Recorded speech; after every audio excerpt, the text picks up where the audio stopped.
Why? Like, honestly, you are going to vote? Tell me what like, what does having a conversation like this look like in the next 2 to 5 years?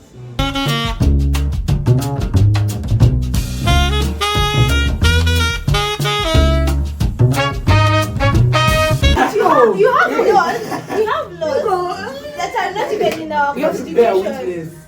That are executive orders, executive directives that are not even in our constitution. What does that speak to? Are we even having a constitution? So welcome to yet another episode of Catalyst UG. Happy New Year to everyone. I think this is the first time we're getting to this audience in 2026. And I don't know how we are finding it so far. I hope we're finding it well.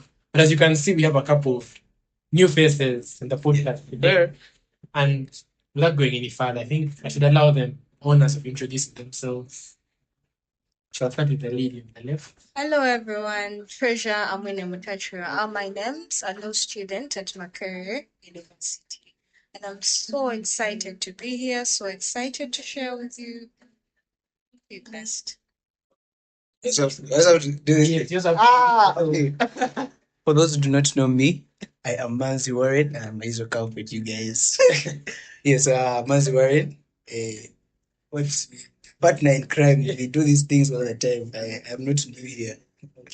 Okay, good morning, good afternoon, and good evening, folks. Yes, bruh. I'm catering for everyone who Everyone. exactly. Every time you're watching, We have listeners in the United States. you by the way.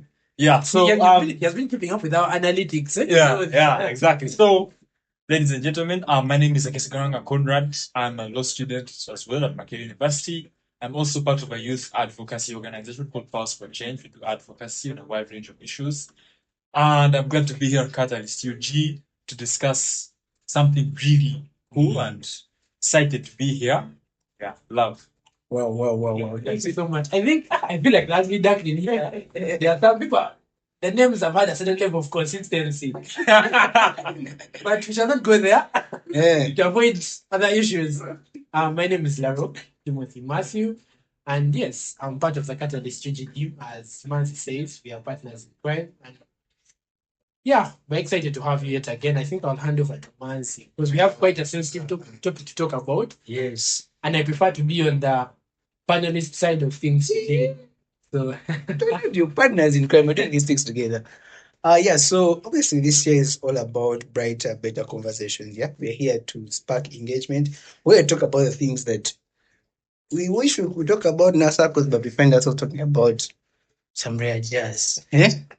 But yeah, also our other partner in crime isn't around, but he'll be joining us, hopefully. If he doesn't join us, please send his regards. But yes, so today we're going to talk about something that is very uncomfortable, very unworrying, but we said let's bring the conversation here. And you can see from the panelists that we have today, we're here to talk about business and business only, not here for jokes. So if you came to watch relationships, episode 2. Watch out episode 2. But yeah, so today we're going to talk about when the season, right? When the season of elections. And you can see Treasure is great for the occasion. You cannot miss what party she's supporting. You cannot miss. For the elections, but You cannot be. That's you want color of the Uganda flag. Yes. Yes. Very patriotic. camouflage. So red is a color. Or maybe you are here for the new Uganda. Red is a color of the Uganda flag. But yes, so here we're going to talk about elections. We're going to talk about first of all why it's very a topic that people don't like to talk about, and people in our generation. Something that's very it's a very unpopular conversation about something that is controversial. So depending on which side you are on, are you a Gambanogu, a person of the thumb, or you're someone else who's on a completely different part of the spectrum? So that's all. Yeah. And I want us to actually be able to dissect this question. Why aren't we talking about this thing enough? Why aren't we talking about election enough? Because even from a viewer right now, someone who's watching us might be like, hey, I expected something else. Why am I hearing about elections? You understand? And yet it is the season, it is the time we're supposed to go and line up polling stations, advocate for candidates, support, go for rallies. But you find people are closed in their houses.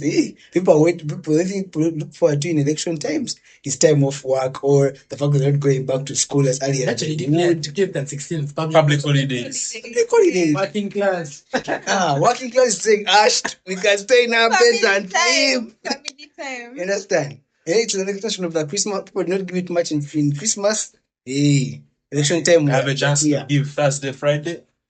That long Exactly. weekend. That's the Friday. Exactly. It's a long weekend. That long weekend. Aish. 4-day weekend. You understand? But you find that things which are trending on our for you On our pages, our timelines, you understand, are things like someone Glory and Juba. someone that was beaten for being in a bumper's time. Why are you in a bumper's time? Understand? But but these are they are getting out of hand. But let's not stray from much from the topic, But my question is really, why is it very unpopular to talk about election, talk about telling people to go and vote, and set up in polling stations? We're not hearing it being the buzz on our social media. It should be. Yeah, so Conrad, you tell us. So for you, maybe for you a different kind of Uganda, you tell us you're very passionate about Uganda. So for you, maybe already lined up to vote. Thank you very much. I think it goes down also as a people and our nature. There's that debate out about how Kenyans had to fight for independence, you don't have to fight for anything. I think we're comfortable. That's one thing. Like, people are comfortable with the status quo. As we're like talking about like the silo, the Sunrise Day party, and you were like, man, guys are comfortable. Yeah, like, you ask yourself, this is simple. You want to overthrow the government, I feel like it's because we are comfortable. People feel like there's a state of helplessness. People feel no use in talking about these things. People feel no use in following up these things because the result seems predetermined. Having discourse amongst ourselves, having conversations amongst ourselves seems like useless. What's the point?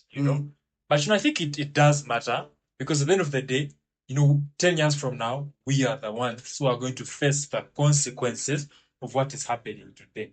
Like, many times they'll say we're the leaders of tomorrow, which is true. Yeah, but tomorrow is literally like now.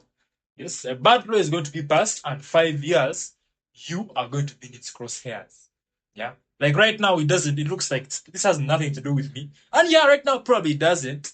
But 5 years from now, you never know. 10 years from now, you never know. This bad law, this bad governance, where people are in jam for 15 hours, is going to face you, and it's going to hit hard, And I think that's why we need to get more involved. Though it seems a state of helplessness, that's why we really need to get involved and know that we are not helpless. We actually have a voice. We actually have something we can do. As small as it seems, there's something we can do, and have this conversation starting to happen in this country. But something I want actually now to first understand, because we talk about the fact that we're helpless. We feel helpless. Yeah.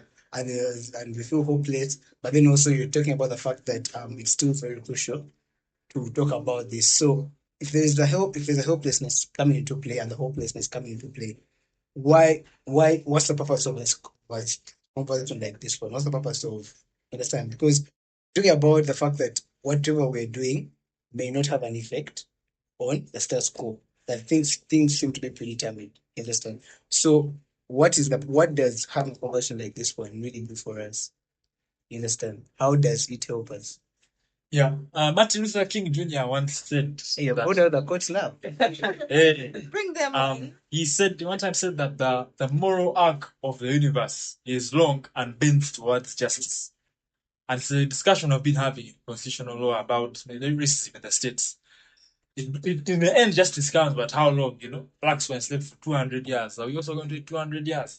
It seems like it can take us for 200 years. You think that's for this good number of decades? That's the feeling of helplessness we're talking about. Yeah. And all should not be lost.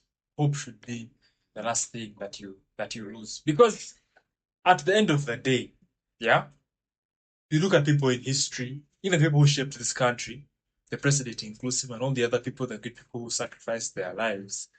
That was a time of helplessness. Yeah, it was a time people were disappearing, all things were missed. It was a time of helplessness. But it just takes that hope and courage to go out there and do something small. I was saying, a lot of people ask, what can we do? Yeah. Not everyone can protest, Clearly, not anyone in this room. Exactly. Not everyone can protest. Not everyone can protest. You want to protest? Exactly. Not everyone We can send you. Not everyone can protest, but there are small things you can't do. And I understand the feeling of helplessness. I understand it greatly. I talked to someone recently and they shared with such distress how they feel. And they're telling me that, why are you going to vote? Like why? Like, honestly, You are going to vote? like, why? I am going to vote. And they're like, why? Why are you going to vote? Can we discuss Like, your candidates? Like, it doesn't matter. That's what they were saying. Like, it doesn't matter. And I understand that view. I really do understand it. Yeah. And I'm sympathetic with it. But you can't just give up, because if you give up, What next? what next? What are you doing? Because the country is like still ours. Yeah. We're still going to be here. The old guard are going to leave us here on this earth. Are they? Eh? Are they? We hope God gives us life. You get it? Yeah? You hope God gives us Yeah, life, God gives us but life. don't they give them life. Exactly. So we hope, that, obviously, the mathematical thing is probably leave us here in the evening years. So we're the people who are going to be around. Yeah. Are we just going to give up and sit at home and just. I just don't think we should, because the people who shaped this country also felt this state of hopelessness. But it just takes you to rise above it and have the hope that the long moral arc of the universe bends towards justice. 200 years is a long time, and I'm not saying we must wait for 200 years. Must wait for 40 years. Must wait 40 years, and 50 years. Yeah. But have that hope. Yeah. Even South Africans had that hope in the 70s after Steve Biko was killed, and it was just despair. 1994, it took 20 years still for 1994 to come and the rainbow government to come under Nelson Mandela. But it came. So just don't give up. Yeah. Hang in there. Hang in there. I don't say the word hang in there. The question is coming. Eh? We're coming. We're cooking. You're cooking? You're cooking. He's cooking. Maybe I'll explain. Hey, he's going out for president. Anyway, because you talked about something that was I found interesting, that we are comfortable. And for many Ugandans, you may find that they're also in that space where they feel like they're comfortable. But is the whole nation comfortable with whatever is going on, the current government or the current regime or the current state of the nation? Because I feel like for certain people, and for people who are privileged, the ones who are finding themselves in that level of comfortability where they're all like, it's fine, we can continue the same system, we can have the same government for another 5 years, for another 10 years. We are not finding ourselves at any point pressured. But is that the reality for all Ugandans? Definitely not. Definitely not. And that reminds me of a particular time when we received a tweet at a point in time. But look here, there is someone down here in my basement. They are learning. They're learning, Busy busy learning. taking exams. And the next morning when I woke up and went to Kampala on Northern Bypass, everything seemed normal. Mula going to Kampala, no one is bothered. I love Beyonce, no one is bothered. It is, everything is okay. And with that comfort comes detachment. Yeah. Not that Ugandans have not been pushed to a point that they are not able to speak, or that they are unable to speak, or that they are not willing to speak. Yeah. But there is a level of detachment, one, and a level of fear as well. Yeah. Like, what does having a conversation like this look like in the next 2 to 5 years? Does it mean that your slot in a particular institution will be lost? Shall they give criticism to your thoughts then because you do not align with their particular thoughts? Want to be hired, please. You want to be hired? We want to be hired. Yes. Yeah. It takes a particular level of truth, criticism, objectivity, and hopefulness. Yeah. You know that what you're advocating for, one, is the truth, and it has backup at the end of the day. But equally, this state of comfortability, yet we are going to be the same people complaining, like my brother Conrad has said. It is not so long that after getting your 4.5 GP, you will be stepping into Molago Hospital for your parents' medication and you're finding empty. stocks of hospital. It is not so long ago that it is not going to be too far away that you will be on the streets and in Kampala you're landing in potholes. You know, it is not something that is of a very far future, and we should not look at it in the 400 years. It's already happening. You're already looking at the consequences. You're already living in the times where you're complaining of bad governance. You're complaining of irregularities in constitutional upholding. You're complaining of irregularities with tribes and stuff like that. So Unemployment. and employment and everything. Jobs. You're studying for very many years. For very many years, for very few jobs. Exactly. And not that the jobs are not there. It's not that the jobs are not there. What is not there? The money. Not that the money is not there. You see, when it gets to governance, it's even so far away from the arms of government itself that it even goes down to the personal interests of the people. That as they are doing their service to the people, whose interests are they keeping? Are they keeping the interest of brotherhoodness? Are they keeping the interest of the people, or they are keeping the interest of a particular person? There is one person that came out to say that I only do that pleases person X. And you're like, but wait. Who is person X? Are we protecting pains, or are we protecting interests of only he that stands on the threshold of power at the end of the day? Even as we do our daily activities, even as we do that, we need to bring back a sense of sisterhood. We need to bring a sense of brotherhoodness, that as we do whatever we do in whatever institutions there are, that we do it for the benefit of the people and for the people themselves. Yes. Very serious topic. Do you feel how serious it is? But yeah, I think for the Rock, you're going to help me understand, because Treasure and Conrad have helped paint a picture of our government. We are dying. You understand? Yeah.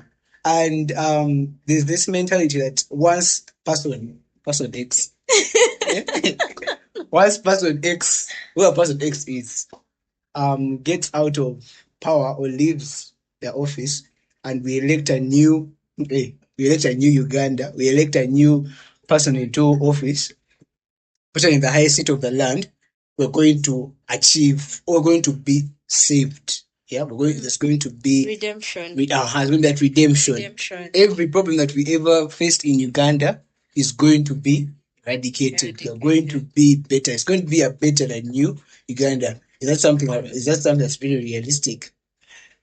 Well, I think it's a 50-50. I cannot base it off this current election or these current candidates, Yeah. But definitely having a new person is going to bring a certain level of change. Yeah. Maybe not a change that we can predict, but there will be change one way or the other, whether it's change for good or it's change for. But there will be change. There will be change. However, it's very important also to understand that it is a wrong mentality to think that one man runs the whole country. You understand? And I think, unfortunately, that's something this current regime has normalized within our heads. That's why many people say, if the man in the heart leaves power right now, Uganda is going to fall into turmoil.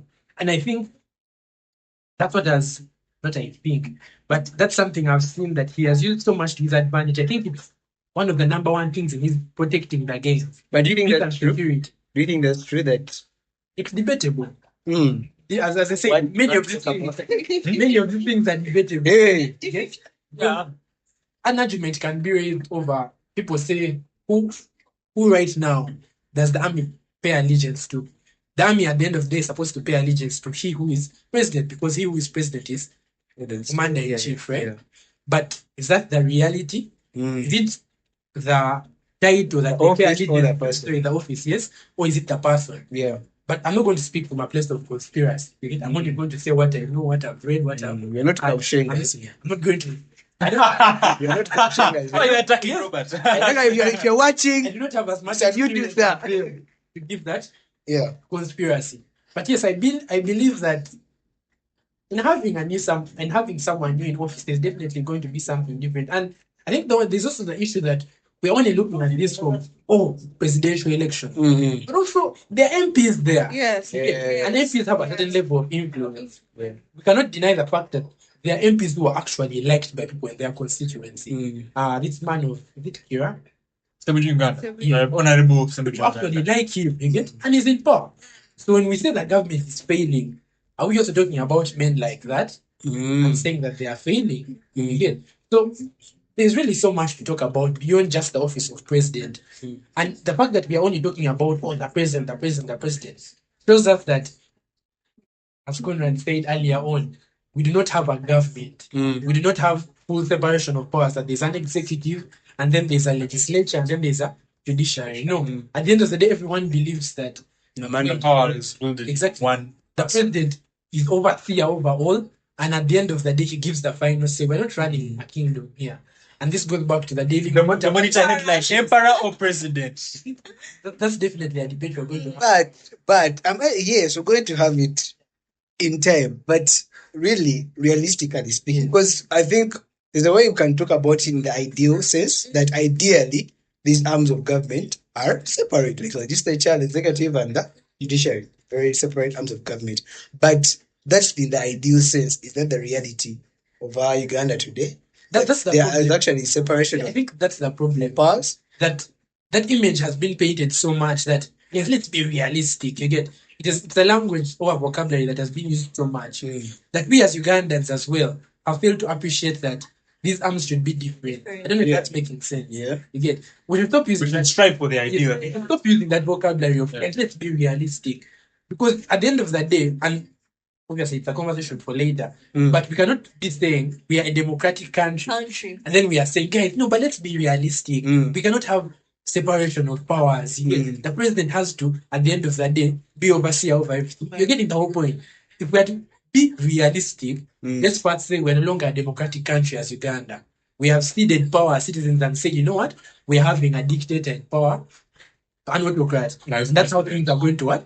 So until we answer that question first, then I can come and say, okay, now let's be realistic. But as long as we identify as a democratic country, let us aim for the ideal, and we can say it is possible. We can go and use countries like Botswana that ever since independence, 1966, though yes, they sort of run like a one-party system. Though they say it's multi-party, and we have seen one party winning time and time again, they still hold the elections. They still have opposition contending, and I think 2024 is where opposition really pushed the ruling party against the wall. So things actually. So what you're saying is that, and this is something I do not know whether you guys will help me with Lay it out there. gauge whether it's right or wrong. Because I actually thought about it. Because if you're looking at the fact that even if let's say, because I'm not choosing political parties today, we don't want to be picked up. I think we should. We don't want to be picked up by drones. No, I want 2026 is just. I have so many plans for this year. I cannot jeopardize them. But yes, Maybe if party. sorry, that goes back to maybe the question you asked, I think, Conrad, in the beginning. Maybe that's the reason Why we're not having this conversation. We are what? We are scared. Openly. So we speak yes. In the next episode, we shall pick the chest. But yes, let's say party. I'll use colors. Yeah. Let's say party green and party blue. Yeah. Let's say party green. The president is from party green. Yeah. But party blue has most seats in parliament. Does that make party blue the ruling party? I said, personally, It depends. If we're looking at because most of the time you find that, okay, from now let's use the current status quo. National Resistance Movement (NRM) is currently We have about 313 MPs I don't expose our camera. out of 500. out of 556. So They have what? about 313 MPs Exactly. out of 500. Alright, so that's how you.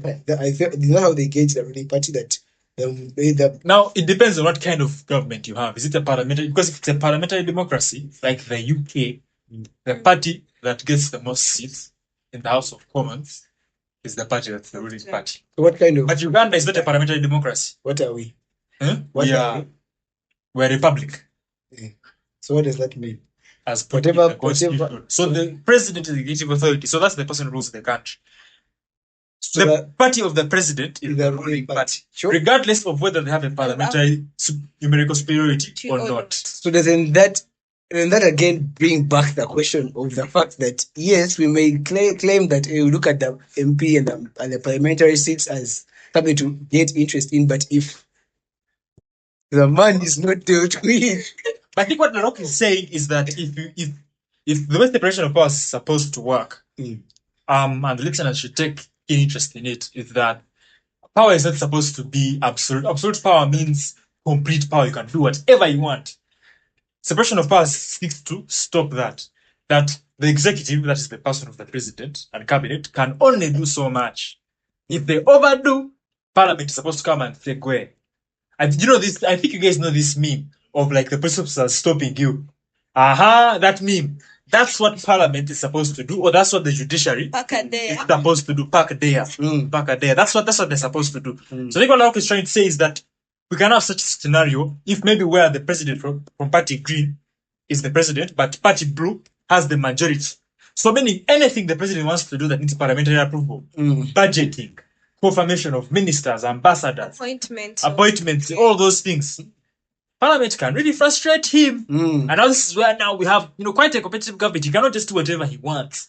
Like how it is in the States, for example, the Republicans and Democrats, the president can be Trump, he's a Republican, but if the Democrats control the Senate and the House, that's quite a tricky position.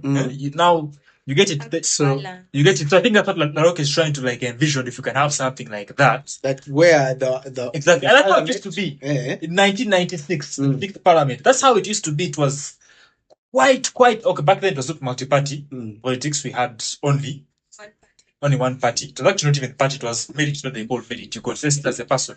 YK7 and Bokanga Semogere contested in the 96 presidential elections. But that parliament, which was the sixth parliament, was quite a force to be reckoned with in terms of the people who were there. Francis Ayume. Where did they go? Francis Ayume died in 2004. A lot of them are long in government. Some passed away. But such figures in government are not there anymore. We have people in the parliament right now who, the people who try a few, like my MP, I'm very proud of him now, West Joel Senyonyi. Yes, Honorable Senyonyi, Honorable Senyonyi Uganda. These people, they try and have discourse. As parliament should be, Honorable Medat Fegona, they try. But then a lot of MPs just sit and... relatives. Huh? They're all your relatives. No. They're my relatives. They're my friends. They're my relatives, but these are... You get it, eh? Yeah. So I think that's what Narok is like trying to point out. If we can have something like that, because that's how it's supposed to be. The judiciary, by the time someone threatens to sue you, that should be a very big threat. Like, you should be scared. But right now, you threaten that and someone will laugh in your face.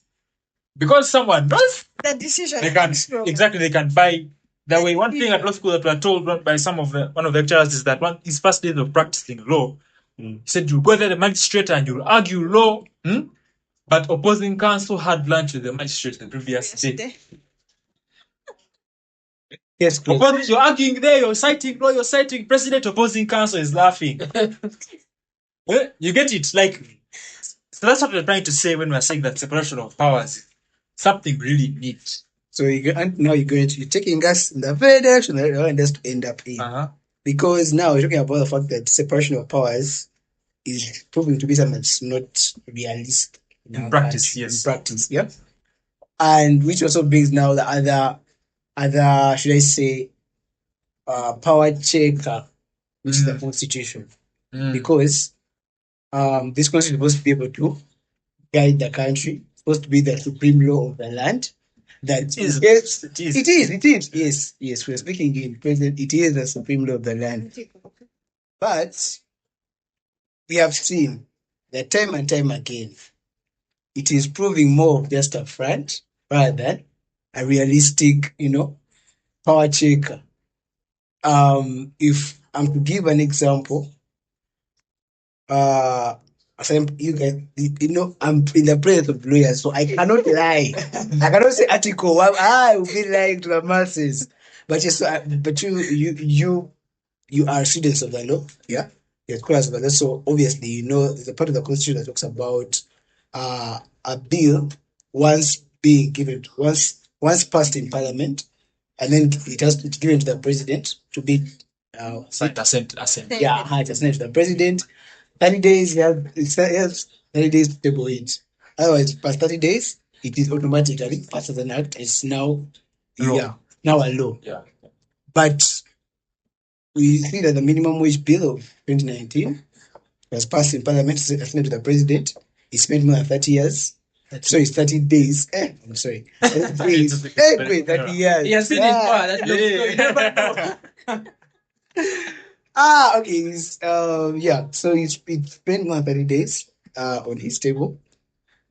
And that was supposed the speaker was supposed to use that, should I say, was supposed to perform their duty of, should I say, validating it as a law. Yeah.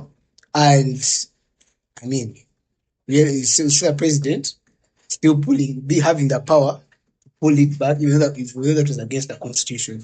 So if we have so many inconsistencies like that in how the constitution is being, should I say, upheld, and then talking about the fact that there is no separation of powers as far as the judiciary, executive, and the legislature.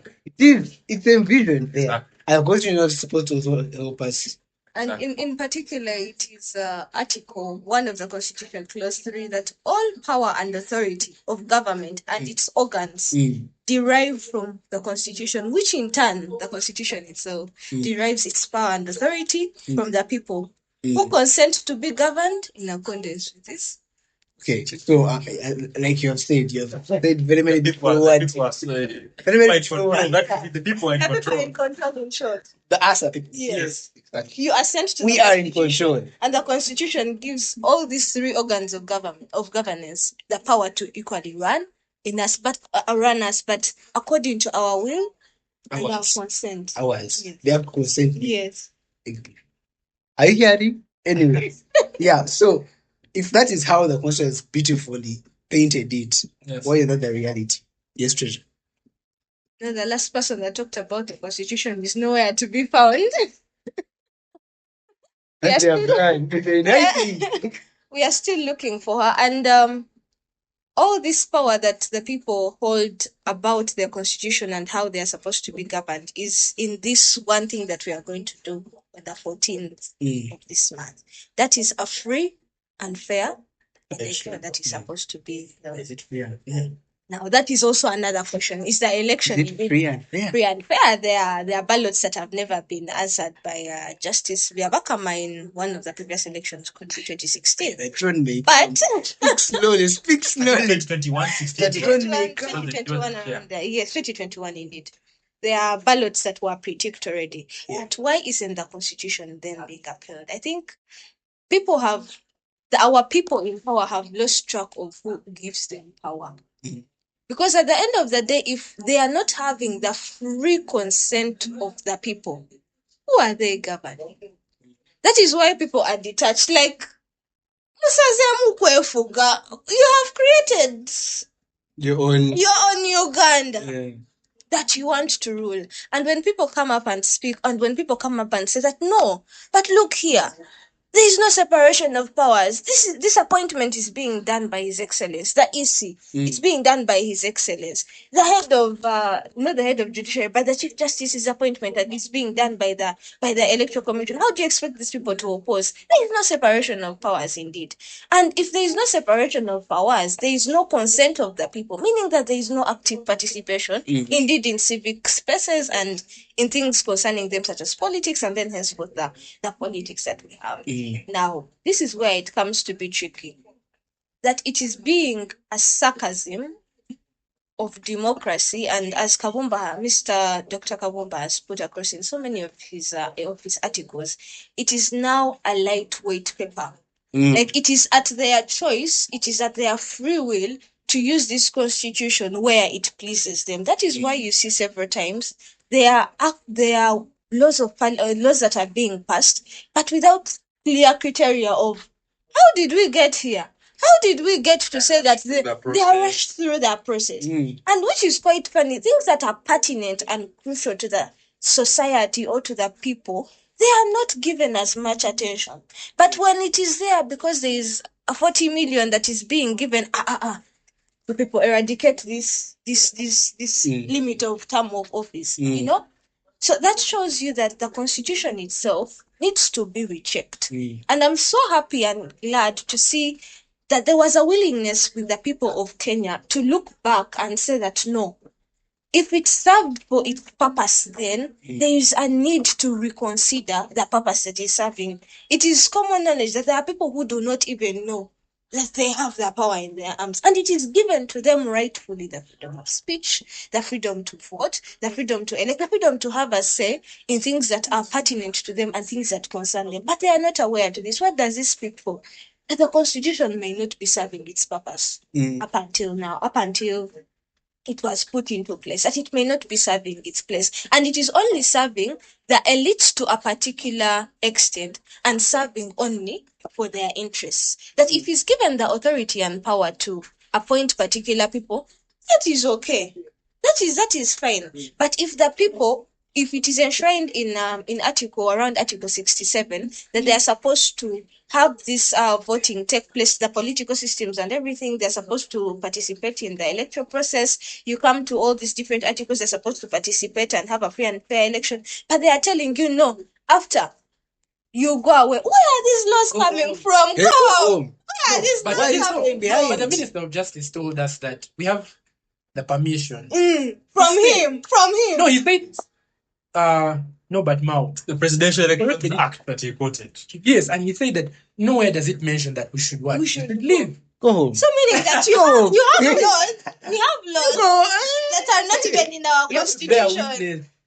that are executive orders, executive directives that are not even in our constitution. What does that speak to? Are we even having a constitution?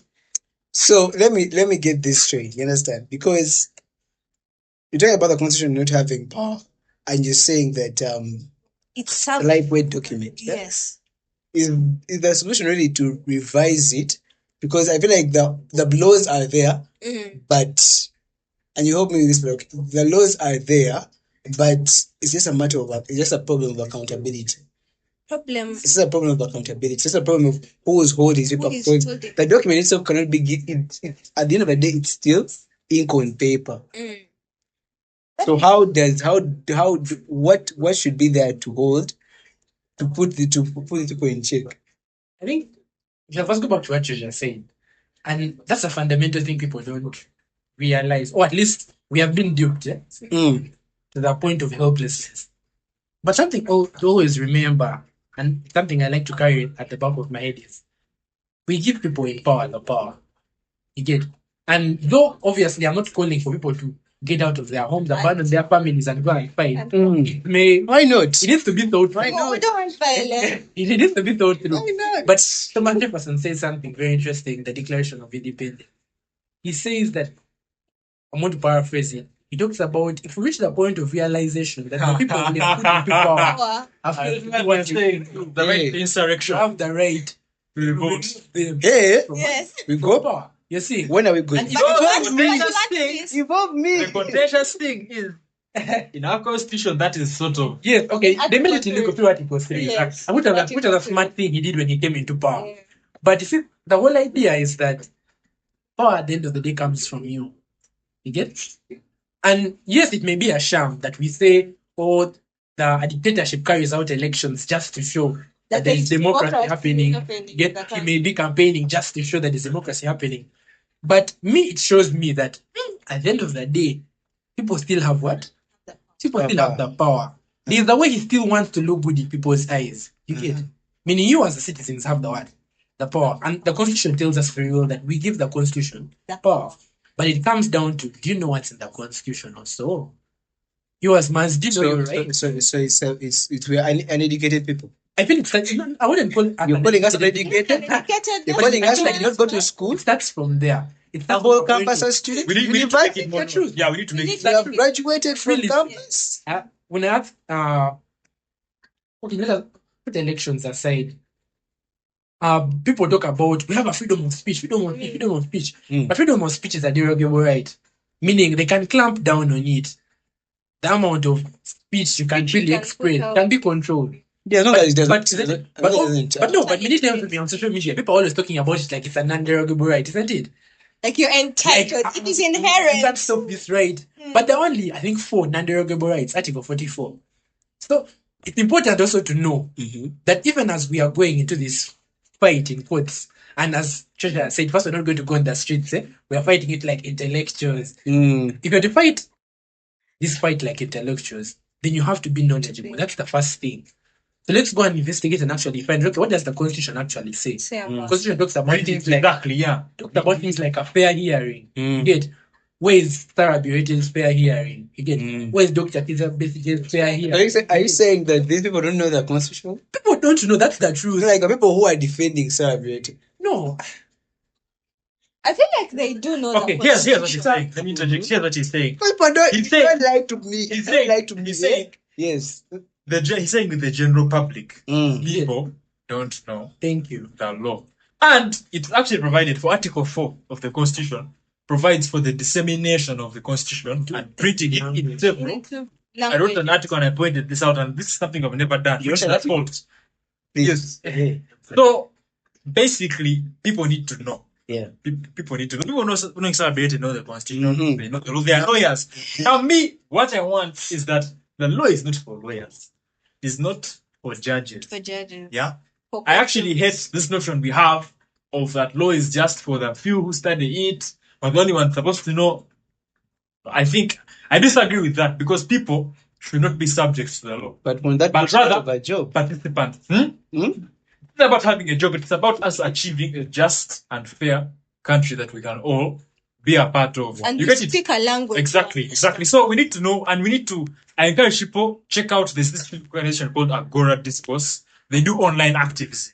For someone who doesn't know the law, for someone who doesn't know what's going on, that's a good place to start following up because they document this stuff. They talk about the Constitution, which article is this, and the people it's run by. Dr. Spy is not a lawyer. Okay, Godwin Toko is a lawyer, fine, but like Dr. Spy is not a lawyer. A lot of people who are in the organization, they're not lawyers, but they know the law and like they know these things. So it starts with that, knowing the law. Yeah, because let me tell you something. Systems look useless until it's you. Oh. Like Until you're the one in the until you're the one in the the process, fire. because you're going to say, these things don't work, but you'll one day be arrested, like Dr. And Sarah you Bureti has need been arrested, and you'll be charged under Section 35 of the Act, the Data Protection and Privacy Persons Act, that she has been charged. Is it valid though? According to you? Now, the offense, it's first of all, it's vaguely worded, and can even seek to be charged. She Yeah. challenged the Constitutional Court. The offense is vaguely worded that she be Because- charged under, because this kind of data, first of all, it is public data. Then the AC, the Electoral Commission, would have to have put a complaint that data has been unlawfully accessed. So did the EC take those steps to file a complaint before she was arrested? But that's all. That integrity is not the matter at hand. Right? The matter at hand right now, Yeah. what I'm saying is, people should know the law, and you get out there on your phone or anything, look for the Constitution, a PDF, and like read it, Yeah. know it. And from what you have said, I think Yeah. by first knowing is when you begin to appreciate it, and that's when you can be able to protect it. Exactly. See now, and the issue goes back to that. People believe lawyers are the ones who are supposed to be defending the Constitution alone. Okay. Courtrooms. But even you as a citizen, you have a mandate to protect the Constitution. How do because I the protect Constitution has said what? Actually, Article 3. The Constitution has said that it's you that has given it power. Power. You get Okay, it? how So do you I can't protect it? First of all, by knowing it. That's Well, the how first do you protect Okay, that? I have known it, Then there's that. And I think it's also practicing it Yeah. is something. You get, we spend a lot of time on our Twitters just ranting, Really? you know, Que accusing pasa? someone, making jokes, which is not bad. We definitely need those. We need those jokes. You get, Eh, but imagine everyone is well aware of what their rights are. You get, when something like Sarah Bureti comes about, many people at first just came because they had, oh, you were arrested at that home. So, you can you be arrested So at your you home? home. You know, Madura too. but people didn't actually know what was happening. Madura Okay, too. people didn't know what was she being charged for. Okay, what rights have been violated? You know, something very small, like were her rights even read to her as she was being arrested? That's not even something. I think is our police been charged with that. I don't think we have the under rights. We don't have to. Don't have Just the rights. randomly Yes. Yes, Just they take you. Draw. They present you before the court. No. And the court. No, I For you. think it's what you're saying. Now that's something many people argue about. Because it's usually a question that is asked when people are being arrested. We saw the Lord Mayor, okay, the common Lord Mayor video, you get? Where he continuously asks, what am I being arrested for? You get? Is that something that we should take into the Constitutional Court? And it goes again back to the laws, because see, the law is the Police Act provides a police officer can arrest you when they have reasonable suspicion. Reasonable suspicion. So What that is thing- reasonable suspicion? exactly By what their is reasonable judgment. suspicion? By their You get it's pretty judgment. vague. So like if you look like you're about to do something, Mm. so that's why I think that's why Miranda rights doesn't come in, because in the United States, once you're arrested, they must say anything you cannot tell in the court of law. You have the right to an attorney. If you cannot afford one shall be provided Shall to be you. provided to you. All that stuff. All that And stuff. the reason I keep emphasizing that, and actually I think the Police Act is when you read it, like there are many things that stress you. Even the whole idea of, obviously, you're allowed to carry out a demonstration. Like I am. you're allowed a In the Constitution, yes. you're allowed to do it. Even in But the there are Labour's procedures you have to Act, follow yeah. to get it.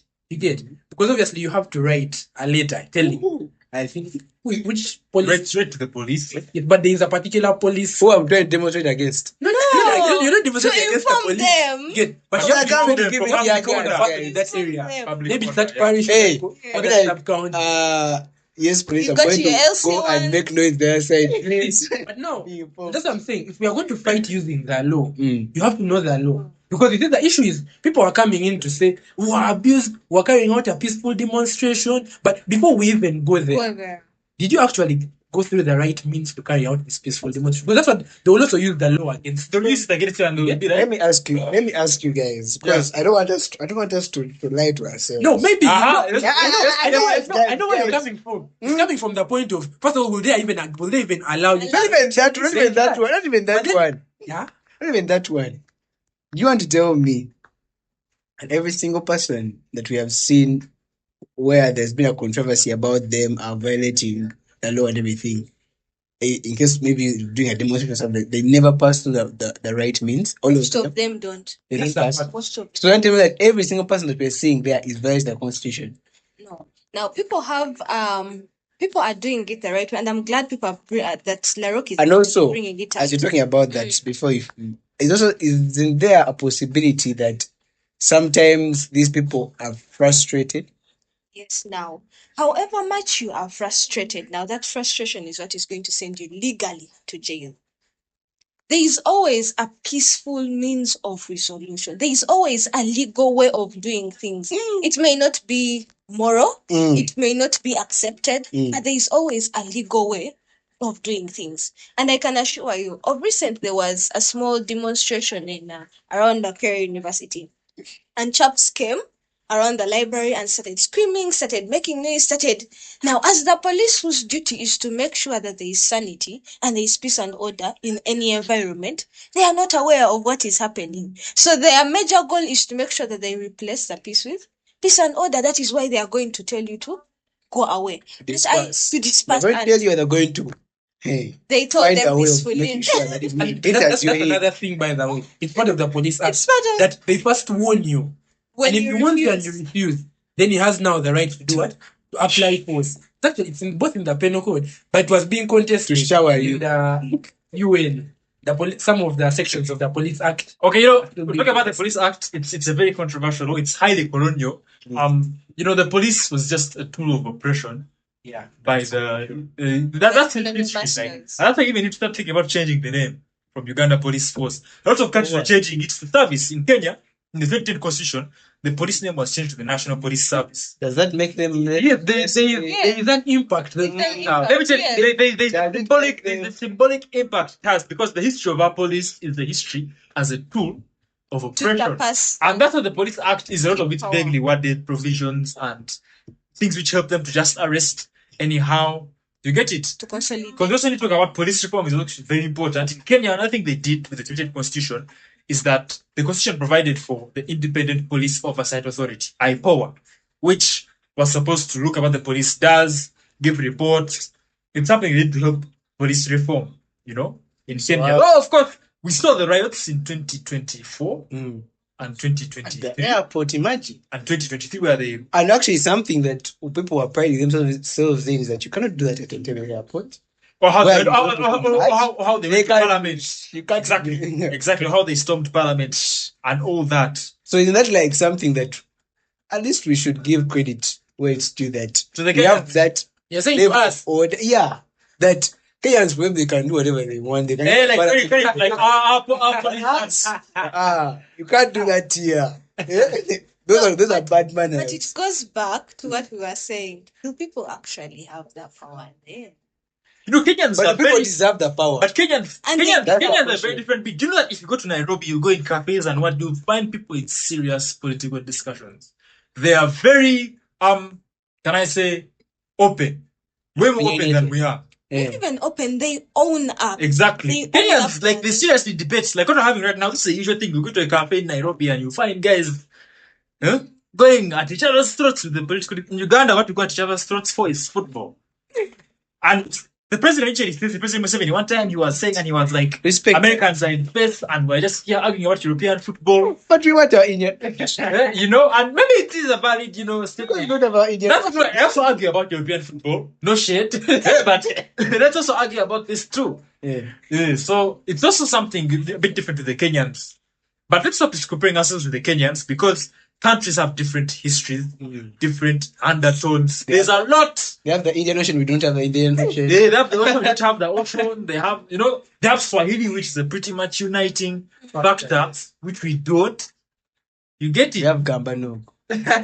Which we don't, they are pretty much, they have a national consciousness as Kenyans, which we don't have as Ugandans, that Why is Ugandan that? fact. Why is that so? It all comes down to us as a person, as an individual. You as an individual, it starts with you and how you feel about this country. Are you Ugandan first or are you your tribe first? Exactly. Exactly. All day, every day. Yet it should be, Ugandan. And the national language really helps to foster that unity. Unfortunately, we don't have one. But I understand, as they were debating the Constitution in 1995, it was a contentious thing. Should we have a national language or not? Obviously, in my view, I think it would be Uganda because it's probably the most. There is a Listen, to that. listen, it's the most widely spoken. But not Kiswahili is our second official language. It's the second official language. English and then Kiswahili. No one knows. As much as we are don't Uganda, know. The people who speak it are people in police No, As that's much okay. And the army. And And I the think, and yeah. the army. but as much as we are a Uganda, we are also an East African country, right?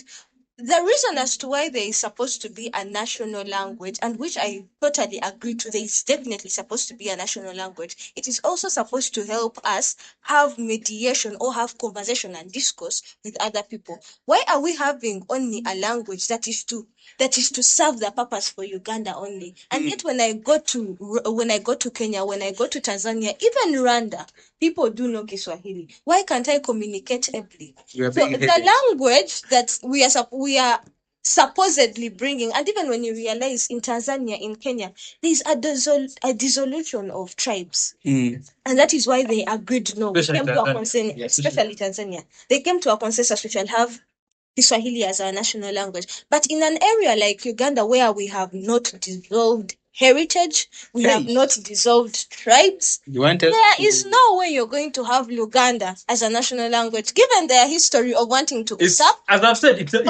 a contentious topic. Very But in terms of being the most widely spoken language, Yeah, it's Uganda. That's it would be Uganda. But- it would be Uganda. And But it's- as I said, and this other is why it's ground. contentious. Because the same way he asked me, are you willing to give up yours? You see, that's the thing.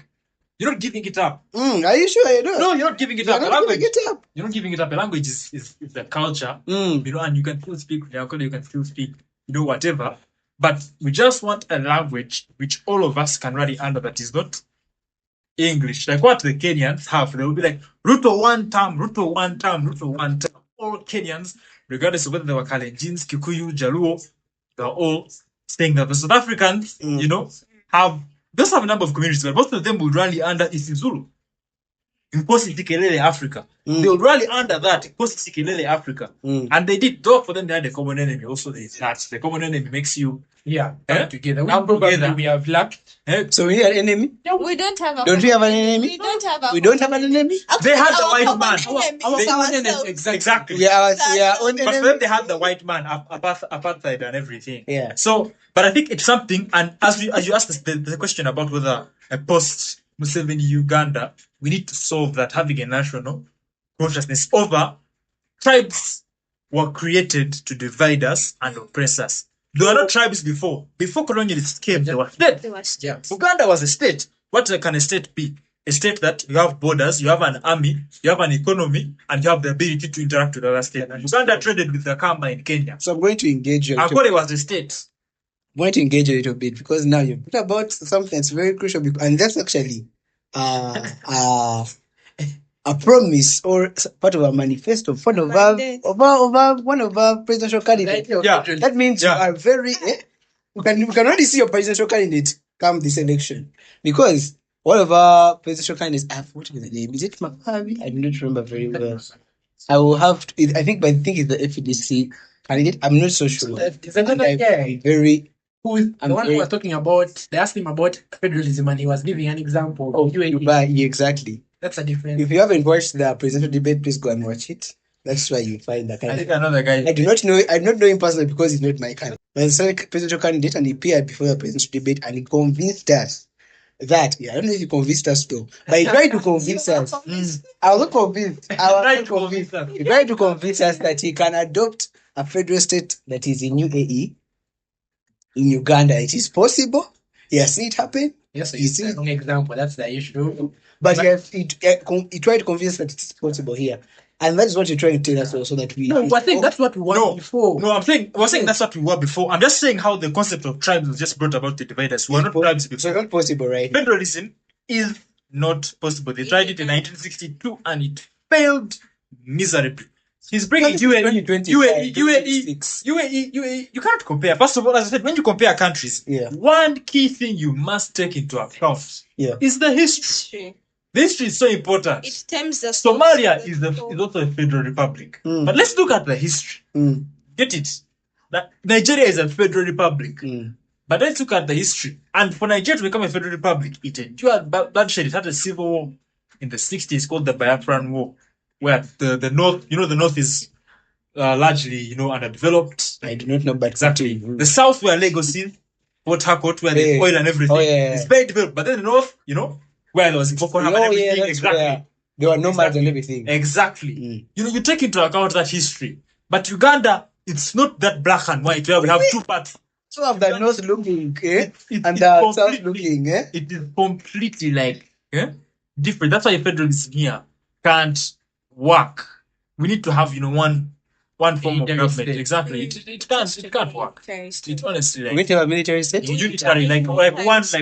I thought you talking about military one. I disagree with that candidate when they speak of, and most of these candidates talk of federalism. They try to raise it a lot in terms of returning Uganda to its sovereignty. So for them, it's started a very for every region. Exactly. So they make it a very tribal thing, which is the exact problem of what I'm talking about. Which is the exact problem. They make it a tribal thing when they should just federalize the whole of Uganda. But even federalizing the whole of Uganda, I don't think that will pay us any dividends because it's just going to further politicize this. Let's have one form of government like how we have now into districts. Because I'm speaking for the common man here. What we have here is not working. Apparently, it's not working. But that's not a solution. Federalism will work. But it's not working. But we can't really blame the system sometimes. I think it goes also to blaming the custodian of the system. Who's the custodian? Then the system You want to be the custodian? Who's the custodian? Want to be Let's be honest. For example, we have been blaming the constitution, right? That she's very right. We have been blaming the constitution. But you are the custodians of the constitution. Under Article 99, I think, of the constitution, the president is also shown to be a custodian and protector of the constitution. But has it been protected? So it comes down to that because if these systems are working elsewhere, in Africa, because let's first leave other areas. You may say you can't compare us with the US, you can't compare us. But let's use Africa. Is a democracy working in certain areas one way or the other? But I think there is an idea of a perfect Uganda. I don't know where I had it from. A new Uganda? A perfect. Not a new one. A new one. Even in that new Uganda. We now know your candidate. You're playing Uganda. Guys, I don't want to be picked up by a drone. There is an idea of a perfect Uganda that is so. I call it not even apparent. There's an opposite of apparent. Like it's in the it's a castle in the sky. A perfect Uganda where people's mandates are things like bringing back federalism, where having down corruption, no corrupt leaders, where we are following the law.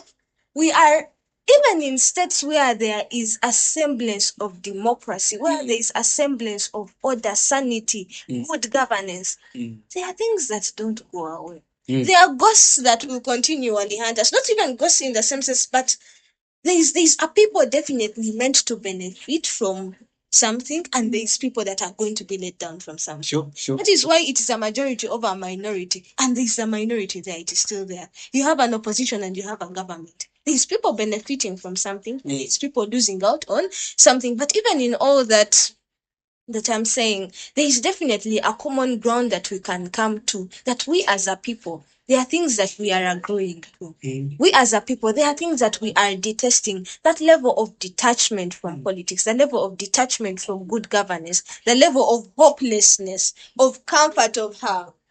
Me, as long as I have fuel taking me to Kampala, say Not my I'm problem. good. Not my problem. It is not my Not my struggle. Not my struggle. And it goes back indeed to the history that has shaped us. Uganda's independence was handed down. In fact, there was a plan by the British to hand us down our independence, to hand us down our country and say, no, look here, govern this country like this. The laws were set up, the constitution was made at, is it Malparo? The constitution was given to us and everything. This is what we ought to follow. So you see, even with that, there's a less attachment to the things that we want to see in our country. Even when we don't see them, we are like, Uganda, I can go to India and get a surgery because Molago has no medics that can help me with that. I need an aircraft ambulance and I have to have someone to contact to. Why? You're seeing people moving out. You're seeing people that are very good quality to the nation saying, I would rather go to UAE and suffer for the people of UAE rather than suffer for the people Ugandans. of Ugandans. Your brothers and sisters. Your brothers and sisters. Why is that? There is little patriotism, but even less than that, there is little community drivenness in the country. There are people who don't look at We live in gates. we live on vibe.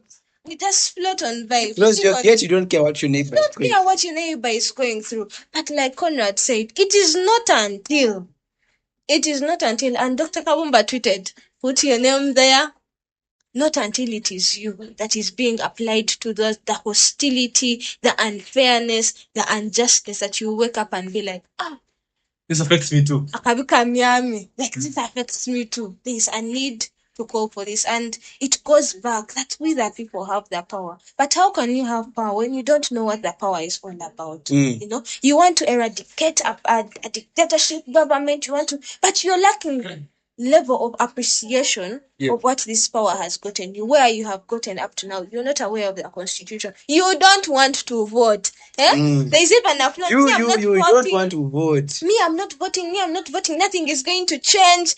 Dr. Akayana put, are we all going to act like we do not know what the results are going to be? Yes, you may know what the results are going to be, but the fact that the power is in the people, it shows that you have an ability to suppress something that you do not want, because it is clear by the free consent and will of the people. The people. Yes. Wow.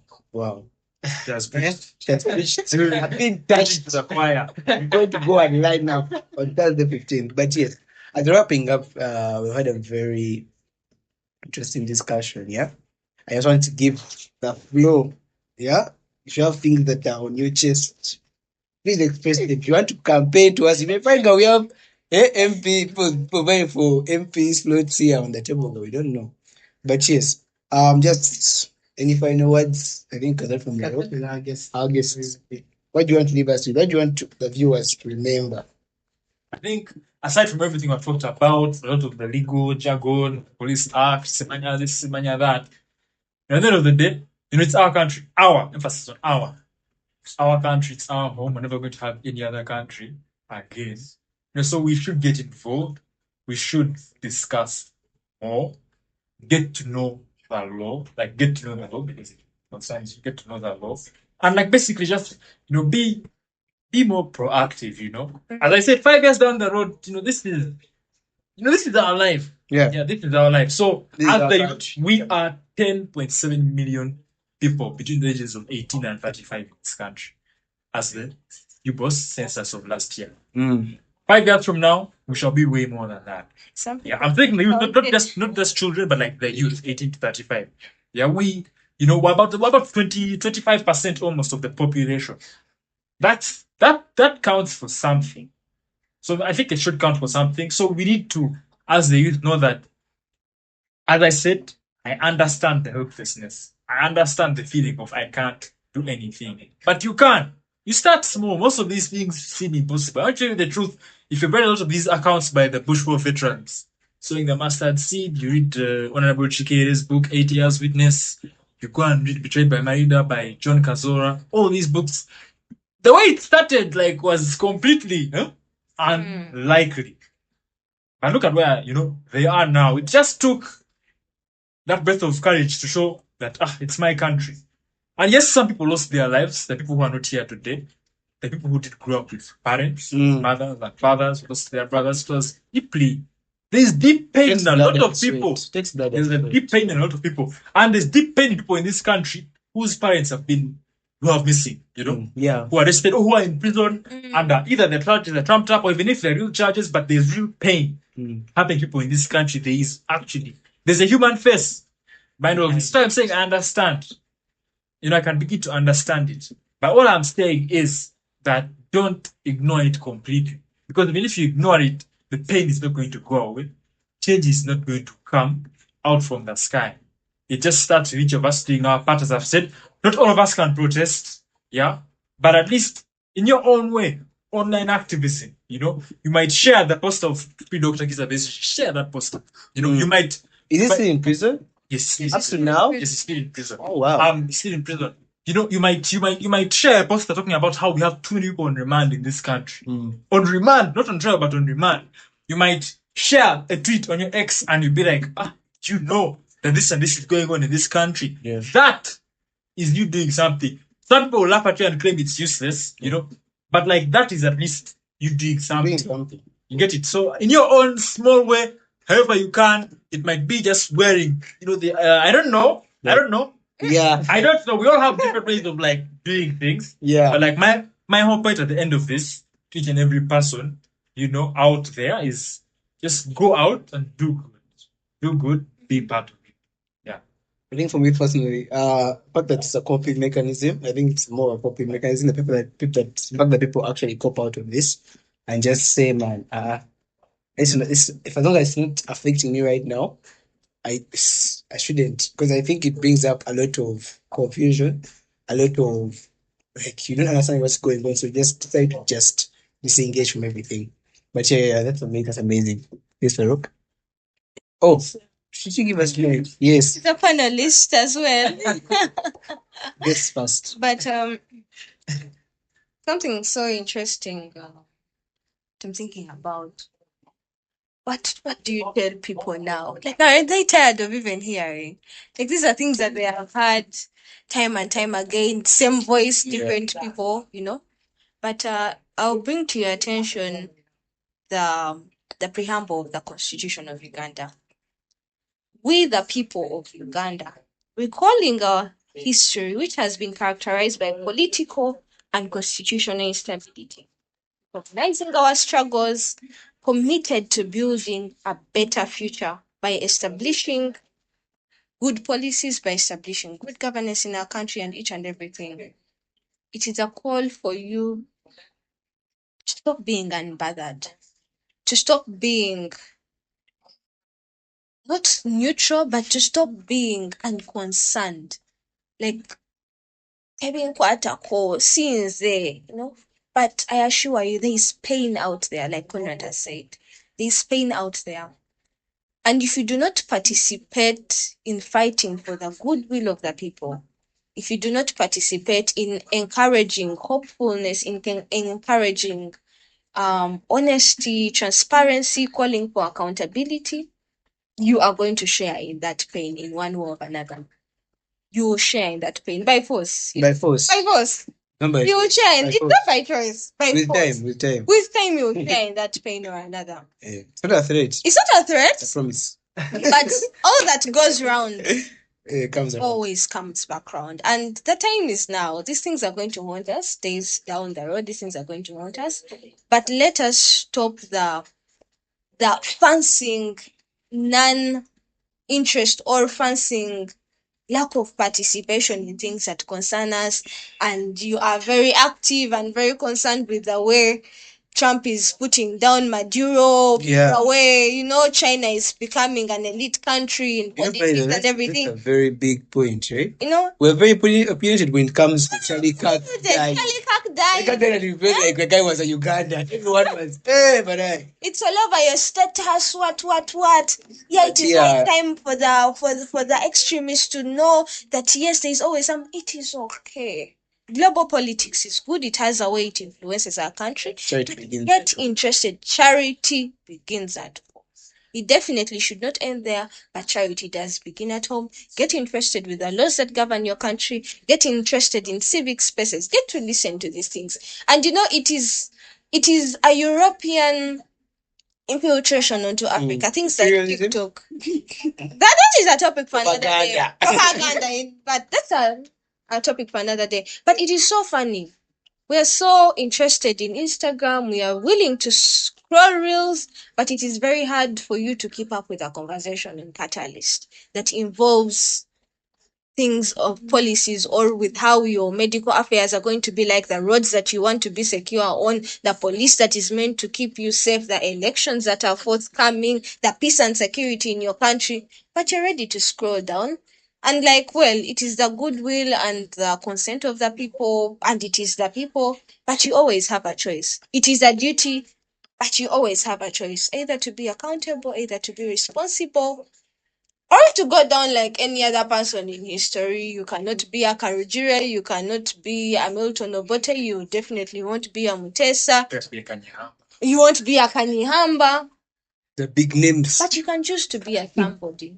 And you don't need to go out on the streets and protest. To be a somebody. You don't need to hold the Uganda flag and dress and beat up people. But in these small ways, having these conversations, get to understand and equally get to appreciate people that come from opposition. And above all things, hold the best interest for your country and equally for you yourself that is living in that country. Thank you for listening.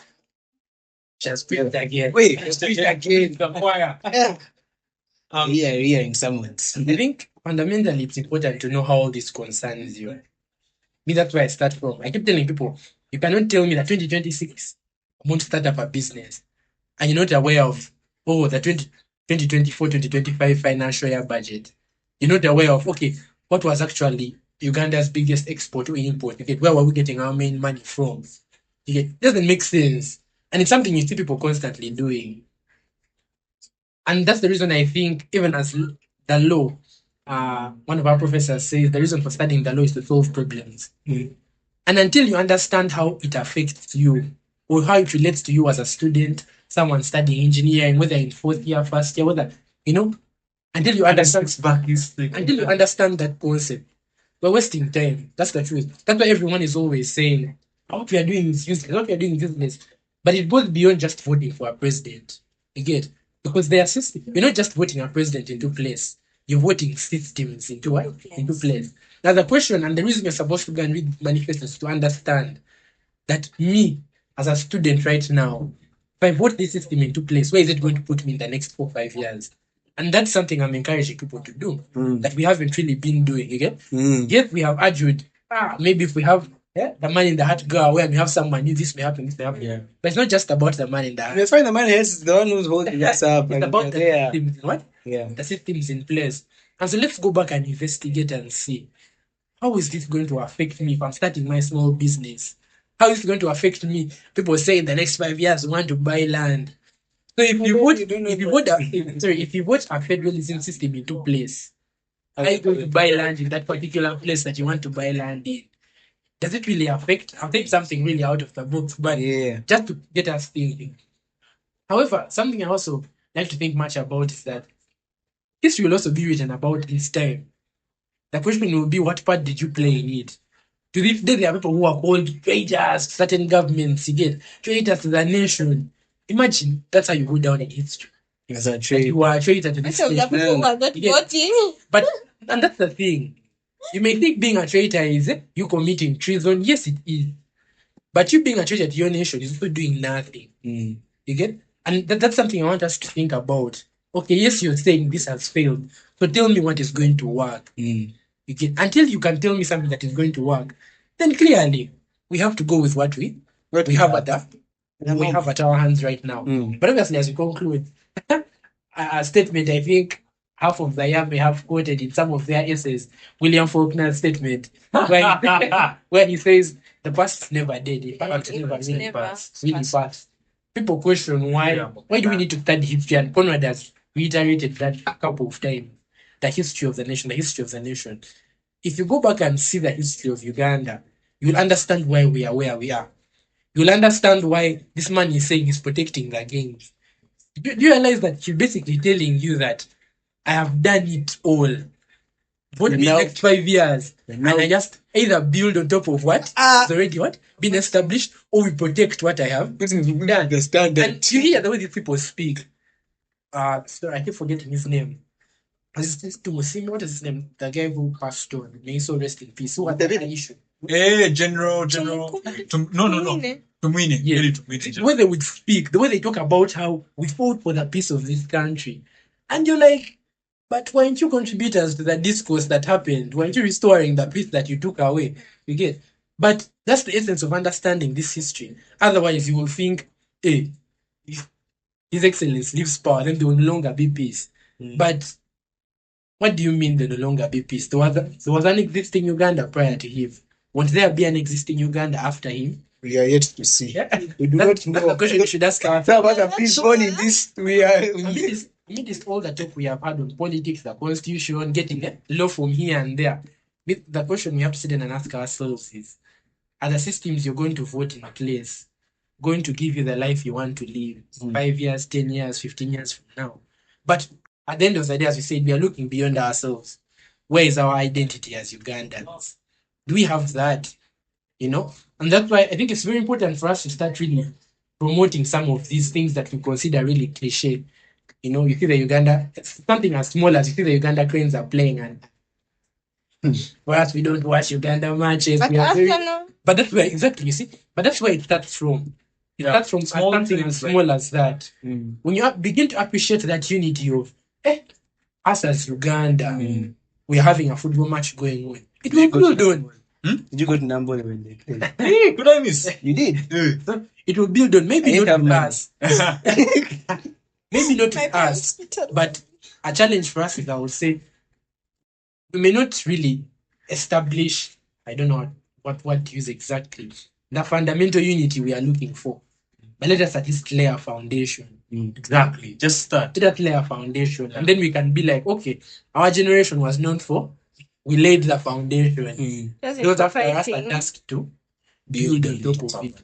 But we cannot expect those coming after us To build the country when even us we have failed to lay a foundation. So let us also look and see, is there a foundation that has been laid by those that came before us?